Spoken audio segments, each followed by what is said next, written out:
बड़ा प्यारा अभी मैंने एक लाइन बोला कि दिल के मरीज बानी हम गायत्री जी जन बात कर गम के याद याद का दिलवेला जी भूल गईले हमके इस एंटरटेनमेंट से हमारे बड़े भैया केस भैया कि इग्नोर करतानी हम एह बेवफा सनम के याद याद का दिलवेला जी भूल गईले हमके। लेकिन आपके लिए आगे आखिरी हो हमारी याद मनवा दर्द यहाँ नहीं पगली दर्द तो मेरे यहाँ है समझो ऑपरेशन के बाद तीसरा शो है लेकिन अभी भी दर्द है। तुमने ऐसे जगह दर्द दिया दिल में नहीं हो गले में दर्द है। इसे कहते हैं गले का फंदा बन जाना।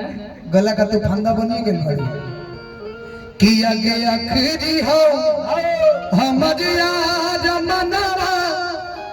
तू एक बेर बात कर लेगे ए पिंकी हेलो ना नंबर डायल कर दो डायल कर पगली 98 घूर के हाँ 98 घूर के 99 निहुर के डायल कर ले। ई कौन नंबर हो ई नंबर आइडिया का नहीं खेला गो अब वो का फोन वाला ट्राई कर लगा थोड़ा सा इधर आओ लगा ले एगो नंबर डायल करी 88 85 उठा के हाँ हाँ कौन चीज 99 89 ई कुल नंबर एजन ना चली तू अपन नंबर डायल करी नंबर डायल करी। हेलो कृपया आप जिस व्यक्ति से बात करना चाहते हो किसी और नंबर पे व्यस्त है कृपया दोबारा फोन कीजिए फिर डायल कीजिए। हेलो आप इस रूट की सभी लड़कियां बिजी हैं कृपया लड़कों को ट्राई करें। हाँ फिर डायल कीजिए डायल करें लग जाइए तनी ऊपर चढ़ के तनी डायल करो ना छाता पे चढ़ जा नीचे से डायल करते रहो तू हाँ ऊपर चढ़ के डायल करो हाँ डायल कर पगली।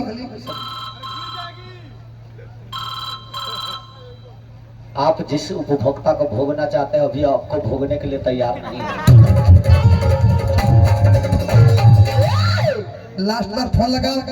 जल्दी फोन लगाओ अब अपने से डायल कर हच गच से ना धरता ले ला डार्लिंग बोडा फोन इस कदन यार दिल के मत ले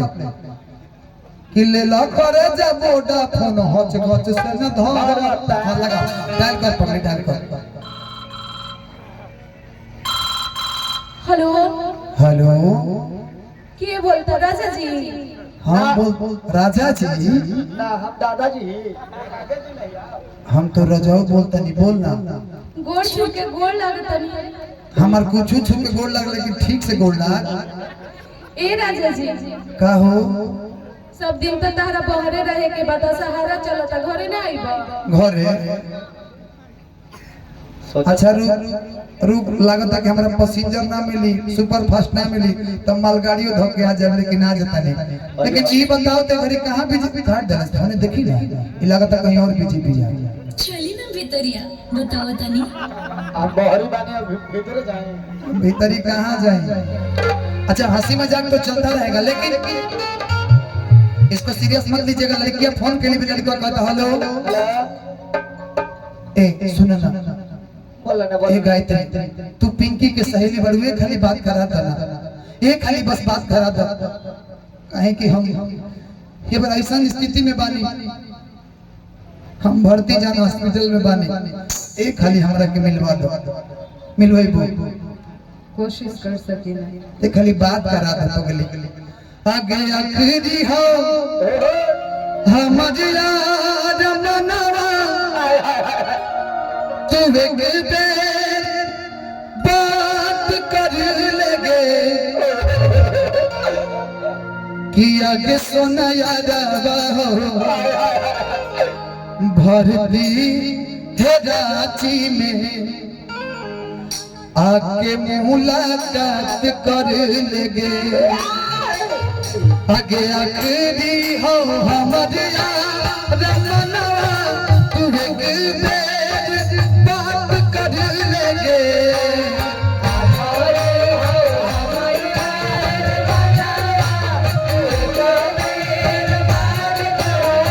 आगे आखिरी हो हमारे रमना तू एक बेर बात कर लगे आगे सोना यादवा भरती पटनवा में आके मुलाकात कर लगे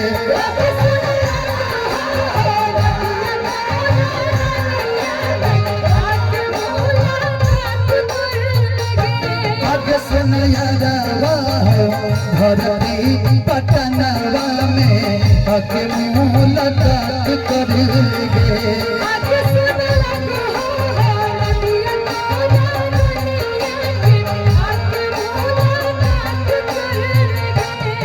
आजकल याद कुछ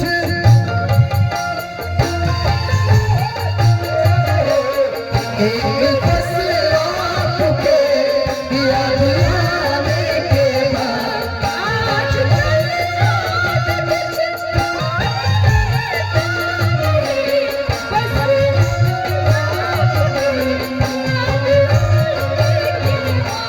आगे से नया लगा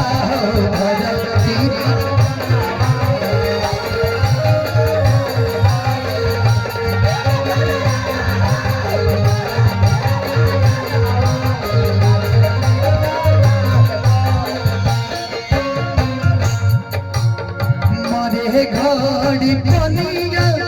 बिलाई दी है जान के कफन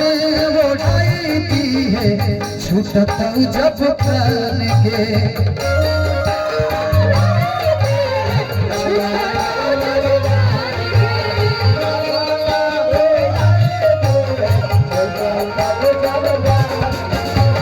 घड़ी पनिया बिलाई दी है जान के अपन बढ़ाई दी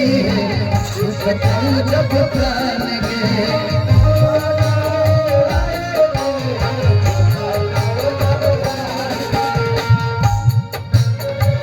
हमारा से प्यारी जोड़ी बाटे तो फिर एक बार कर लेंगे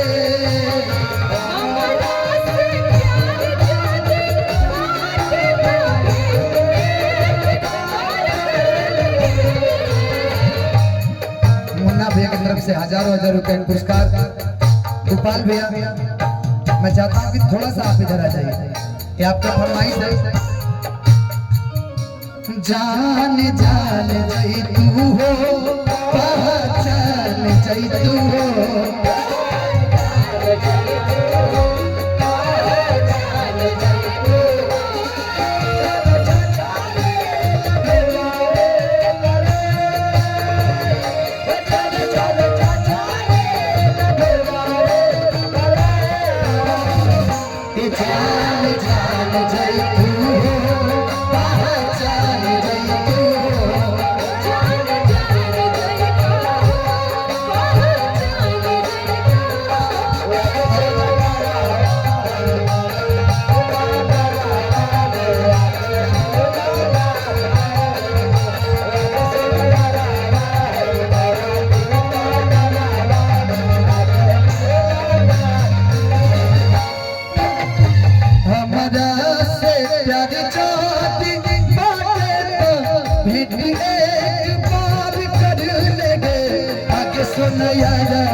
डॉक्टर जवाब दिल को भुलावाइले मौत के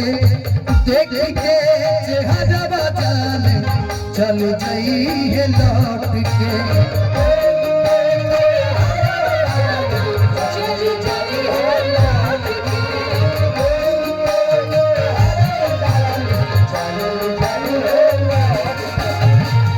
डॉक्टर जवाब दिल को भुलावाइले मौत के देख के चेहरा जाने चल जाइए लौट के